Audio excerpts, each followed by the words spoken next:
Assalamu alaikum, my dear students. Welcome back to my YouTube channel English for Today. What's up? Hope all of you are fine. Alhamdulillah, I'm also fine. তোমরা জানো 2023 সালের HSC পরীক্ষার্থীদের জন্য আমি একটি grammar course চালু করেছি। আর এই গ্রামার কোর্সের আজকে হচ্ছে দ্বিতীয় ক্লাস। আর এই গ্রামার কোর্সের যে টপিকটা আমরা ফার্স্ট নিয়েছি সেটা হচ্ছে রাইট ফর্ম অফ ভার্বস। আর এই রাইট ফর্মস অফ ভার্বের আজ হচ্ছে পার্ট 2। ওকে, শুরু করা যাক আজকের ক্লাস। এবার আসি right form of verbs. Okay, 1, 2, 3 rules already we discussed in first class. আজ আমরা সেকেন্ড ক্লাস দিচ্ছি আর নাম্বার শুরু করেছি কোথা থেকে? নাম্বার 4 থেকে। ওকে, নাম্বার 4-এর যে রুলসটা আছে সেটা হচ্ছে সেন্টেন্সটি যদি প্রেজেন্ট ইনডিফিনিট টেন্স হয়। আমরা গত ক্লাসে প্রেজেন্ট ইনডিফিনিট টেন্স করেছি। সেন্টেন্সটা যদি প্রেজেন্ট ইনডিফিনিট টেন্স হয় আর এই টেন্সটা যদি প্যাসিভ ভয়েসে হয় তাহলে আমরা কিভাবে ফ্রম ভার্বের সঠিক ব্যবহার করব সেটা আজকে আমরা শিখব। এখন কথা হচ্ছে আমরা প্যাসিভ ভয়েস চিনব কীভাবে? যেমন আমরা বললাম যে আমি ইংরেজি শিখি, এই শেখার কাজটা কে করছে? আমি। বা আমরা ইংরেজি শিখি, এই শেখার কাজটা কে করে? আমরা। অর্থাৎ ভার্বের কাজ যে করে সে সেন্টেন্সের থেকে ভার্বের কাজ সরাসরি করে, সেটা হচ্ছে অ্যাক্টিভ ভয়েস। আর এই সেন্টেন্সটাকে যদি এভাবে বলি যে ইংরেজি শেখা হয়, এই যে শেখা, এই ভার্বটা কে শিখে সেটা কি আছে? আমি, তুমি বা সে শিখে, সেটা কিন্তু নেই। কে শিখে নেই, অর্থাৎ ভার্বের কাজটা কে করে সেই ব্যক্তিটা ওখানে উপস্থিত নেই বা ভার্বের কাজটা সরাসরি সাবজেক্ট করছে না, তাহলে ওটা অ্যাক্টিভ ভয়েস না, ওটা হচ্ছে প্যাসিভ ভয়েস। যেমন আমি ভাত খাই, কে ভাত খায়? আমি ভাত খাই। আর ভাত খাওয়া হয়, কে ভাত খায়, এটা কি এখানে উল্লেখ করা আছে? নেই। তাহলে কে ভাত খায়? আমি ভাত খাই, এটা হচ্ছে অ্যাক্টিভ ভয়েস। আর যদি বলি ভাত খাওয়া হয় সেটা হচ্ছে কি? Passive voice. এখন এখানে তো আমরা বাংলা ওভাবে পাবো না, তাহলে আমি কি করে বুঝবো সেন্টেন্স? আমরা একটু সেন্টেন্সের দিকে তাকাই। ইংলিশ ড্যাশ বাই আস, এখানে ভার্বটা আছে কি? টিচ, তাই না? এখন যদি আমরা এই টিচ ভার্ব দিই, ইংলিশ টিচেস বাই আস, হলো কি সেন্টেন্স? হলো না, কারণ ইংলিশ শিখে কখনো আছে না? ইংলিশ শেখা হয়। ইংলিশ কি শিখে? কে শিখে সেটা তো নেই, তাই না? আমাকে দ্বারা ইংলিশ শেখা হয়, তাহলে এখানে ভার্বটা হচ্ছে টিচ। আমরা জানি প্যাসিভ ভয়েসের স্ট্রাকচার কি? প্যাসিভ ভয়েসের স্ট্রাকচার হচ্ছে কি হবে? যে সাবজেক্টটা আছে সেই সাবজেক্টটা থাকবে বা সাবজেক্ট দিলাম, তারপর ওই টেন্স অনুযায়ী সাবজেক্ট অনুযায়ী আমাকে বি ভার্ব, অক্সিলারি ভার্ব দিতে হবে। এবং বি ভার্বগুলো কী কী? Am, is, are. Present indefinite টেন্সে যে বি ভার্বগুলো হয় সেগুলো হচ্ছে এম, ইজ, আর। আর এগুলো কি অনুযায়ী বসবে? সাবজেক্ট অনুযায়ী বসবে। কি অনুযায়ী? সাবজেক্ট অনুযায়ী। তাহলে সাবজেক্ট অনুযায়ী ইংলিশের সঙ্গে অবশ্যই কি হবে? ইজ হবে। তাহলে ইংলিশ ইজ দিলাম। আমরা জানি যে কি হয়, বি ভার্বের পর মেইন যে ভার্বটা থাকে, বেস যে ফর্মটা থাকে, ওর পাস্ট পার্টিসিপল করতে হয়। কি করতে হয়? পাস্ট পার্টিসিপল করতে হয়। তাহলে টিচের ভার্বটা কি? পাস্ট পার্টিসিপল হচ্ছে টট। টিচের পাস্ট পার্টিসিপল হচ্ছে টট। তাহলে আমরা এখানে একটা কি দিলাম? এখানে দিলাম হচ্ছে ইজ, আর টিচের পাস্ট পার্টিসিপল দিলাম হচ্ছে কি? টট।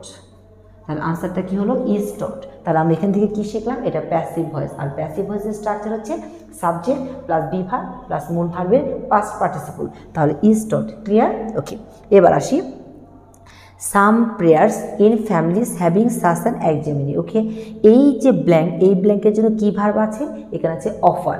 এই অফার ভার্বটা রাইট ফর্ম অফ ভার্ব করতে হবে। কিন্তু এখানে এই অফারটা কে দিয়েছে বা কে অফার করে সেটা কি এখানে আছে? এখানে স্পেশাল প্রেয়ার অফার করা হয়, স্পেশাল প্রেয়ার, কিন্তু এই প্রেয়ারটা কে করে সেটা নাই। অর্থাৎ এখানে ভার্বের কাজটা কে করছে সেটা উল্লেখ নেই, বা সাবজেক্টের জায়গায় বসে সরাসরি ভার্বের কাজ করছে না।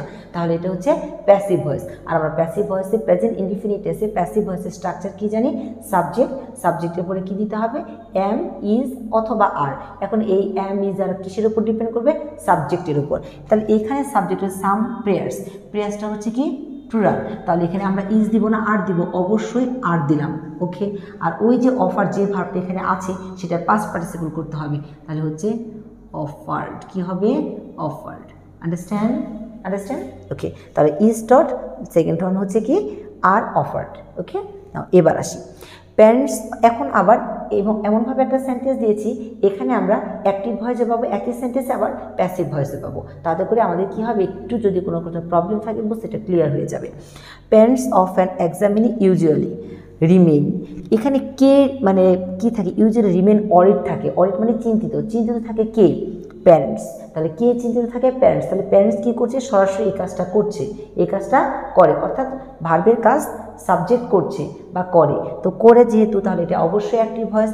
অ্যাক্টিভ ভয়েস এখানে আছে প্যারেন্টস, এটা কি প্লুরাল, তাহলে আমরা এখানে কি দিতে পারি হচ্ছে রিমেইন। কারণ এখানে যদি শুধু কি থাকতো, এখানে হি থাকতো, সি থাকতো, তাহলে কিন্তু আমরা এখানে ভার্বের সাথে এস বাই এস দিতাম, তাই না? তাহলে কিন্তু এটা প্লুরাল, যে কারণে এখানে কি দিতে হবে না, এস বাই এস দিতে হবে না।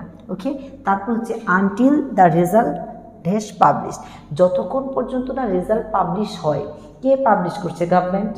যে পাবলিশ করছে সেটা কি এখানে আছে?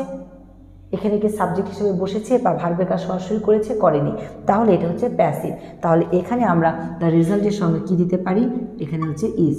আর পাবলিশের পাস্ট পার্টিসিপল হচ্ছে পাবলিশড, কি হবে? পাবলিশড। এখন একই সেন্টেন্সে আমরা অ্যাক্টিভ ভয়েস করেছি, আবার একই সেন্টেন্সে আমরা প্যাসিভ ভয়েস করেছি। অ্যাক্টিভ করেছি, প্যাসিভ করেছি। তাহলে এই যে অ্যাক্টিভ আর প্যাসিভ আমাদের ক্লিয়ার হয়ে গেছে। অর্থাৎ প্রেজেন্ট ইনডিফিনিট টেন্সে যখন আমরা প্যাসিভ ভয়েস পাবো তখন স্ট্রাকচারটা হবে সাবজেক্ট, দেন এম, ইজ, আর যে কোনো একটা, এটা ডিপেন্ড করবে সাবজেক্টের উপর, দেন যে ভার্বটা আছে ভার্বটার পাস্ট পার্টিসিপল করতে হবে। ওটা সেন্টেন্স পড়ে বোঝা যাবে এটা কি অ্যাক্টিভ নাকি এটা প্যাসিভ। আন্ডারস্ট্যান্ড? ওকে, এবার আসছি নাম্বার 5। নাম্বার 5-এর রুলসটা কি? এটা হচ্ছে অক্সিলারি বা হেল্পিং ভার্ব। অক্সিলারি বা হেল্পিং ভার্ব তার মানে হচ্ছে সাহায্যকারী ভার্ব। হেল্পিং হচ্ছে কি? সাহায্যকারী ভার্ব। বিহীন সেন্টেন্সটি যদি প্রেজেন্ট ইনডিফিনিট টেন্স হয়, যেমন আমরা এটা কি বোঝাতে চাচ্ছি, যেমন আই এম এ স্টুডেন্ট, এখানে এমটা হচ্ছে কি হেল্পিং বা সাহায্যকারী ভার্ব, কিন্তু এই জন্য বলা হচ্ছে বিহীন। কি বলা হচ্ছে? বিহীন। এই ধরনের সেন্টেন্স না, যে সেন্টেন্সে এম আছে, ইজ আছে, আর আছে, এই ধরনের সাহায্যকারী ভার্ব নেই, সেই ধরনের সেন্টেন্সগুলোকে বলা হচ্ছে হেল্পিং ভার্ব অথবা সাহায্যকারী ভার্ব বিহীন। ওকে, তাহলে বিহীন প্রেজেন্ট ইনডিফিনিট টেন্স হলে নেগেটিভ করার সময় কি করতে হবে? ওই সেন্টেন্সগুলো ডু নট অথবা ডাজ নট, ডোন্ট অথবা ডাজেন্ট দিয়ে এগুলোকে নেগেটিভ করতে হবে। আবারও বলছি, যে সেন্টেন্সগুলোতে অক্সিলারি বা হেল্পিং ভার্ব থাকে না, অর্থাৎ যেমন এই ধরনের হেল্পিং ভার্বগুলো, যেমন কোনগুলো বললাম? যেমন বললাম হচ্ছে আই এম এ স্টুডেন্ট, এখানে এমটা হচ্ছে কি helping, he is a student, ইজটা হচ্ছে হেল্পিং। এই যে এম ইজ, আবার বললাম ইউ আর এ স্টুডেন্ট, এই আরটা হচ্ছে হেল্পিং, এইগুলো থাকে না।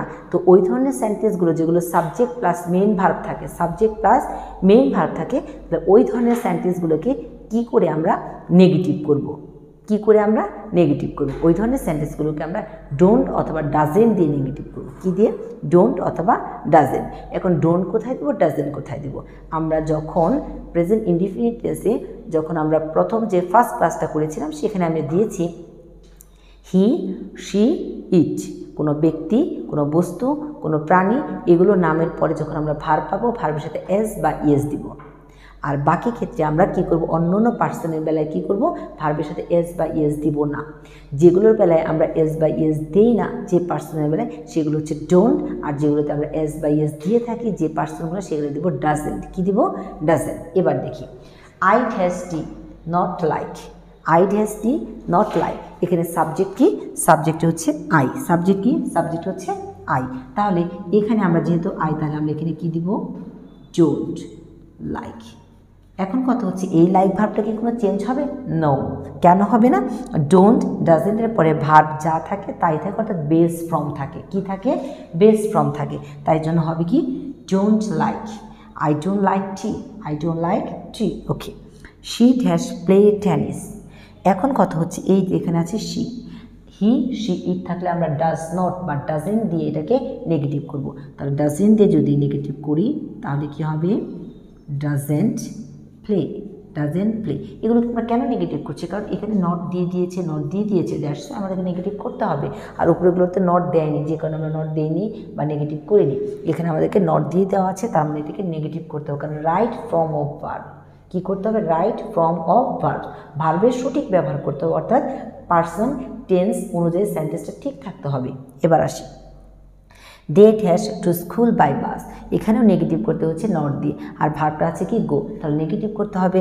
এখানে আমরা আগেই বলেছি হি, শি, ইট, অথবা এখানে কোনো নাউন যদি বসে থাকে, হি এর পরিবর্তে কোনো নাউন, শি এর পরিবর্তে কোনো নাউন, ইটের পরিবর্তে কোনো নাউন, বা এগুলো যদি নাউন হোক, প্রোনাউন হোক, তাহলে আমরা কি করব?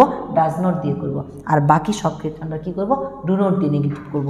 তাহলে ডু নট দিয়ে, তাহলে ডু মানে ডোন্ট, গো। কি হলো? Don't go. তাহলে আমরা কি শিখলাম? আমরা শিখলাম হচ্ছে যে তিনটা পার্সন আমরা শিখেছি, first person, second person, third person. এই তিনটা পার্সনের মধ্যে আমরা ফার্স্ট পার্সন হচ্ছে আই, উই, সেকেন্ড পার্সন হচ্ছে ইউ, ইউ মানে তুমি, ইউ মানে তোমরা, আর থার্ড পার্সনের মধ্যে হচ্ছে হি, শি, ইট সিঙ্গুলার, আর থার্ড পার্সন প্লুরাল হচ্ছে দে। যখন আমরা থার্ড পার্সন সিঙ্গুলার নাম্বার পাবো তখন আমরা কি করব? ডাজ নট দিয়ে নেগেটিভ করব। আর বাকি সব ক্ষেত্রে আমরা কি দিয়ে নেগেটিভ করব? ডোন্ট দিয়ে নেগেটিভ করব। যেমন এখানে দিয়েছি দে, দেটা হচ্ছে ডোন্ট, দে ডোন্ট লাইক। ওকে, আর এখানে যদি থাকে students, students don't like, students, অর্থাৎ এই দে থাকুক প্রোনাউন, আর এগুলোর যদি নাউন থাকে সেগুলো তার সাথেও কী হবে? যদি প্লুরাল নাম্বার হয় তাও আমাকে কী দিতে হবে? ডোন্ট। তাহলে এক নজরে একটু বলে ফেলছি, আই ডোন্ট লাইক বা I don't like, we don't like, you don't like, they don't like. Okay, students don't like. আর যখন দিদি he doesn't, he doesn't like, she doesn't like, it doesn't like. Understand? Okay, now next number 6, auxiliary বা helping ভার্ববিহীন সেন্টেন্সকে কীভাবে negative করব সেটা আমরা নাম্বার 5-এ শিখেছি। এখন আমরা সেম সেন্টেন্সকে কীভাবে আবার ইন্টারোগেটিভ করতে হয় সেটা শিখব। অর্থাৎ আমরা নেগেটিভ করেছিলাম ডোন্ট অথবা ডাজেন্ট দিয়ে, আজ আমরা ওটাকে আমরা ইন্টারোগেটিভ করব। ডুটা কোথায় আনবো? সাবজেক্টের আগে। ডাজটা কোথায় আনবো? সাবজেক্টের আগে। ওটা যদি অ্যাফার্মেটিভ হয়ে থাকে নেগেটিভ, তাহলে ডু আর ডাজ দিয়ে শুধু ইন্টারোগেটিভ করলে হয়ে যাবে, অর্থাৎ সাবজেক্ট আগে দিয়ে হলে হয়ে যাবে। আর যদি ওটাকে নেগেটিভ করতে হয় ডোন্ট অথবা ডাজেন্টটা সাবজেক্টের আগে নিয়ে আসবো। যেমন ইউড হ্যাশ লাইক, ইউড হ্যাশ মি, ব্রেকেটে কী আছে? লাইক। তো এটাকে কি করতে বলছে? ইন্টারোগেটিভ, কারণ ইন্টারোগেটিভ সাইন আছে, আর এই ভার্বটা সঠিক ব্যবহার করতে হবে। এটি হচ্ছে রাইট ফর্ম অফ ভার্ব। ওকে, তাহলে এটাকে যদি আমরা ইন্টারোগেটিভ করতে যাই তাহলে কি করতে হবে? আমরা বলেছি সাবজেক্টের আগে ডু অথবা ডাজ দিতে হবে। আচ্ছা, ইউ আছে এখানে, তো অবশ্যই কি হবে? ডু হবে। আচ্ছা, ডু, তারপর সাবজেক্টকে ডু ইউ, ভার্বকে লাইক, ডু ইউ লাইক, অথবা do you like me, do you like me. Understand? Okay, he dash here is everyday, তাহলে এটা প্রেজেন্ট টেন্স। ওকে, এখানে হি আছে, তাহলে এটাকে আমরা নেগেটিভ করেছিলাম কি দিয়ে? ডাজ দিয়ে। আর ইন্টারোগেটিভ করব সেম ডাজ দিয়ে, কিন্তু ডাজটা কোথায় বসবে? সাবজেক্টের আগে। তাহলে কি দিব? ডাজ হি, ব্র্যাকেটের জন্য ভার্ব কি? কাম, তাহলে does he come. Understood? Okay, now he dash rice not eat, বলেছিলাম না নেগেটিভ হলে কী করতে হবে? তাহলে হি আছে এখানে, তাহলে হি এর জন্য আমরা কী দিলাম? ডাজ। আর এই যে নেগেটিভ নট, এটার জন্য কী দিব? ডাজেন্ট। তাহলে doesn't he it, doesn't he ইট। তাহলে কি দিয়েছি? ডু ইউ লাইক, তারপর দিয়েছি ডাজ হি কাম, দেন দিয়েছি কি? Doesn't he eat. Do you have any problem to understand? Okay, thank you.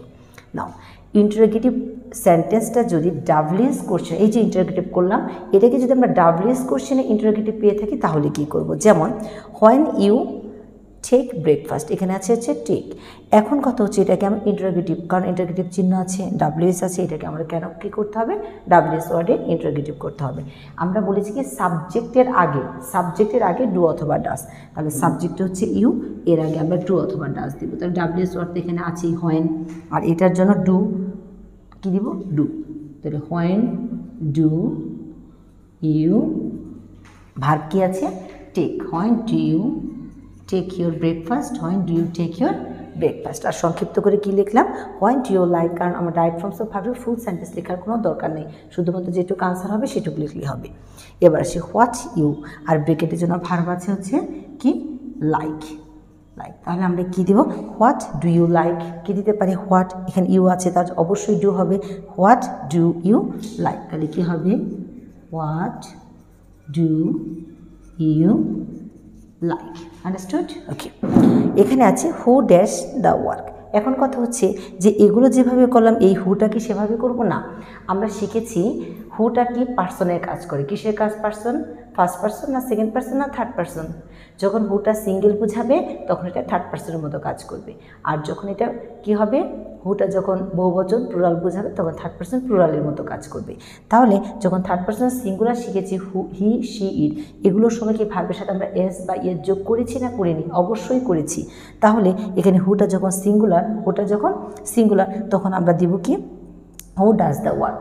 আর হুটা যখন প্লুরাল বোঝাবো তখন এটা দের মতো কাজ করবে, তার জন্য এখানে দেবো হু ডু দ্য ওয়ার্ক। যখন singular who does the work, আর যখন প্লুরাল তখন who do the work. Understood? Okay. Who dash আর, এখানে আছে বি ভার্ব দিতে হবে। Be verb am is are, যেগুলো প্রেজেন্ট তাহলে এম ইজ আর। যদি সিঙ্গুলার হয় হু আর ইউ, যেখানে এখানে ইউ আছে হু আর ইউ কী হবে? হু আর ইউ। আর এখানে যদি ইউ না থেকে কী থাকতো? হি থাকতো, তাহলে হু ইজ হি, বা শি থাকতো হু ইজ শি। আন্ডারস্টুড? ওকে, তাহলে আমরা আজকে কটা নিয়ম করলাম? 4, 5, 6, 7, 7টা রোলস অলরেডি করেছি, আর সবগুলো প্রেজেন্ট ইনডিফিনিট টেন্সে। প্রেজেন্ট ইনডিফিনিট আমরা হা বোধক শিখেছি, না বোধক শিখেছি, প্রশ্ন করা শিখেছি, ডাব্লিউএস কোশ্চেন শিখেছি। এখন হচ্ছে ইটস ইউর টার্ন, তোমরা বাসায় এটা প্র্যাকটিস করবে, কিছু কিছু এক্সাম্পল করার চেষ্টা করবে।